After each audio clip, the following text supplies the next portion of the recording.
Risk of Rain is the Vampire Survivors of video games. Some might decide to call those roguelite likes, but there really isn't any other game that offers the type of ridiculous satisfaction that comes from blowing up so many enemies with crazy stacks of items. Yes, you start with a class-based loadout and you must go through several levels collecting items to survive the last encounter, but the diversity in gameplay sprung by each character's unique skill set, together with the many stackable modifiers and game options, all get together to create an addictive experience that is fun right from the start of each new run. If you like to see how far you can push your luck by stacking hundreds of items to completely obliterate life of a planet while not being sure how you're still alive, then this is the game for you. I really mean it when I say that it's like Vampire Survivors, only this one is actually good.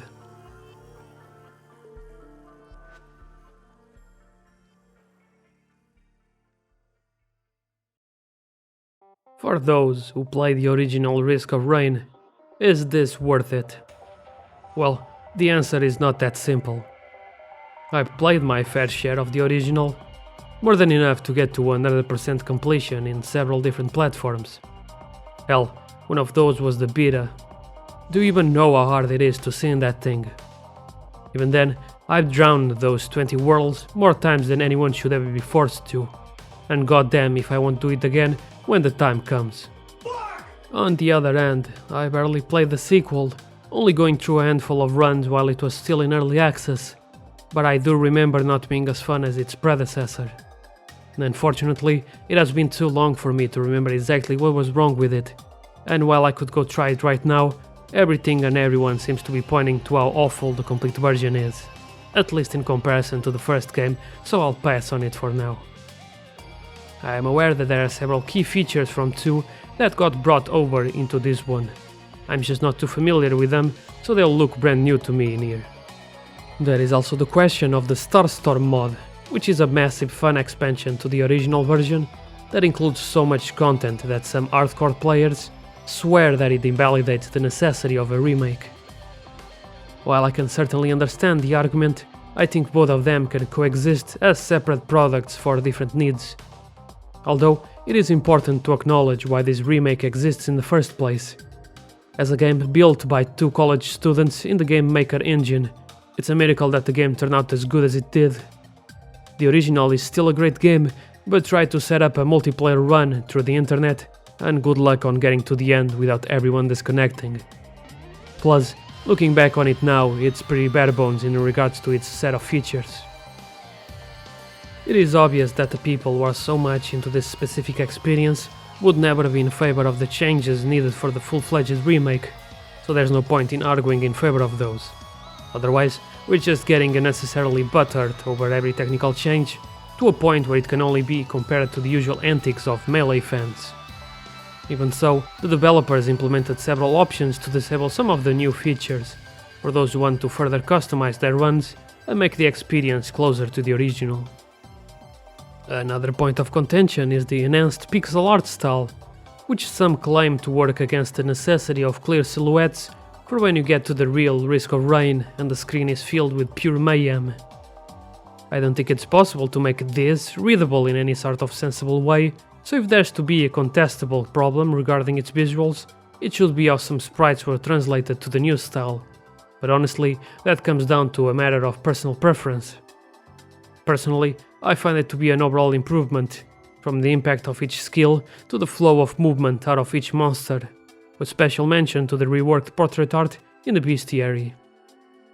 Also on the archive, you can now scroll through each map after finding their corresponding logbook. Each area has even more layouts than the original, so they repeat less often with subsequent runs. With the new survivors, skills, artifacts, items, enemies and maps, Risk of Rain Returns is a guaranteed recommendation. Even after the hundreds of hours put into the original, it managed to hook me right back into its simple, yet addictive pure gameplay experience.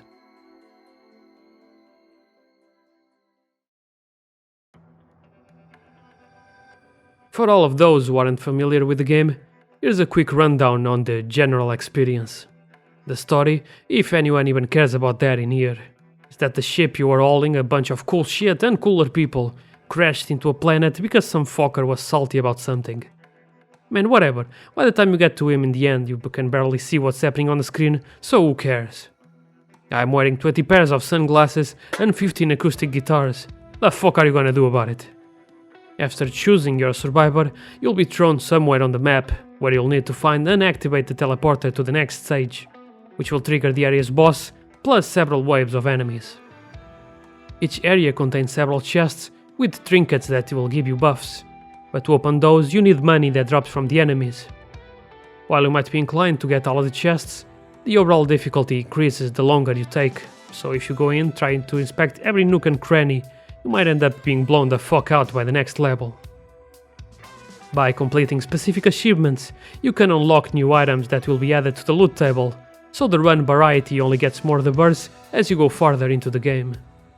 Also hidden throughout the maps are the artifacts, permanent modifiers in case you want a slight different experience. Some of those include changing the items now dropping from monsters instead of chests, dealing ridiculous damage by enemies killing you instantly, or every usable item having a random effect. It's pretty fun to randomly mix those, and it only gets crazier in the hardest difficulty, where death usually comes fast. That's the gist of Risk of Rain, and what I still consider the best roguelite to this day. One of the main reasons why it's so good is how it treats mistakes in comparison to the others in the genre. Contrary to games like Binding of Isaac and Enter the Gungeon, there's not so much emphasis on dodging every single attack. For example, if you ever get hit during a boss in any of those, you might as well just restart because you just lost the chance to get some items that could pretty well save you in the end.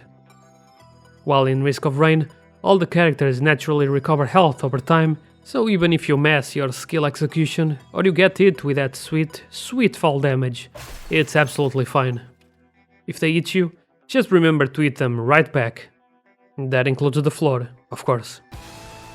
Another feature that is also unique to the series is how after a certain stage you can then loop back to the first stage and keep building your arsenal even further while the monsters get even stronger.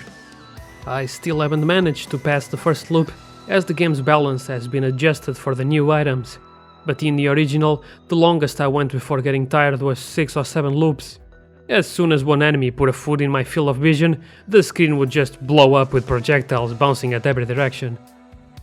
Without a doubt, I fucking love this game, and I can safely say that this is my favorite roguelike, especially now with all the new features from the remake. For example, back in the original I would only use the commando until I unlocked the next survivor, but now that he has a slide, a knife and a shotgun, most of my runs have been with him. You can't just give me a slide and not expect me to skin my ass raw by the end of it. These new skills are unlocked through specific achievements or by completion of the newly introduced Providence Trials. These are short challenges that are a pretty nifty way to teach the player how to use each character's old and new skills. Just keep in mind that some of them are balls to the wall hard, but only if you intend to complete the game 100%. You can also unlock further color swaps for the characters, besides the now standard choice of 4, which is always a nice option. Commando is indeed the best survivor.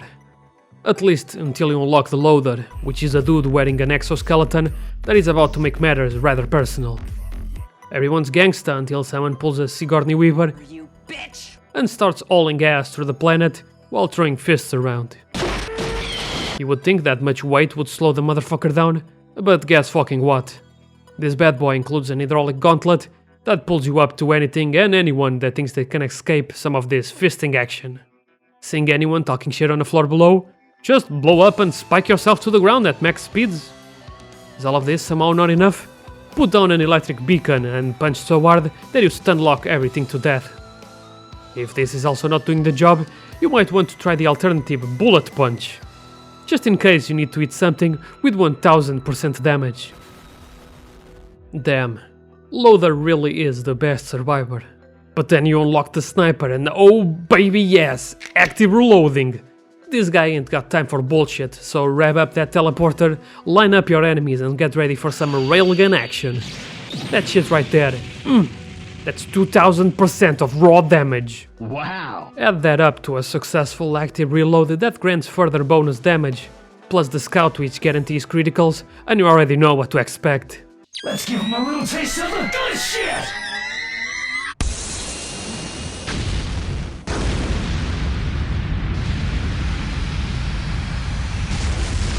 Getting too close for comfort and need some breathing space. Just pull a backflip and go sliding as you charge your shot to the max with style. Fuck this shit, I'm out. Fuck. The sniper really is the best. Until you get the pilot. Oh shit! Look at this swab motherfucker. He can launch himself upwards to get away from danger, plant bombs to throw enemies to the air and then shoot them in style, and he can also dash up the fucking wall. But there's also the bandit, who has dynamite sticks, flash grenades and a cool rifle that when you kill an enemy with it, it powers up as long as you can keep the combo going. And this robot can punch hard and go into overdrive to punch even harder, but he also has a hammer. Or you can play as a monster and just maul people to death, or spit acid so you can use it to teleport and... you get the point. I could do this all day, cause all the characters are fun to use, and it's always great to see how they synergize with the random items you hoard along the way. And this was just solo, as when you get more people into the mix, the chaos gets out of hand pretty fast.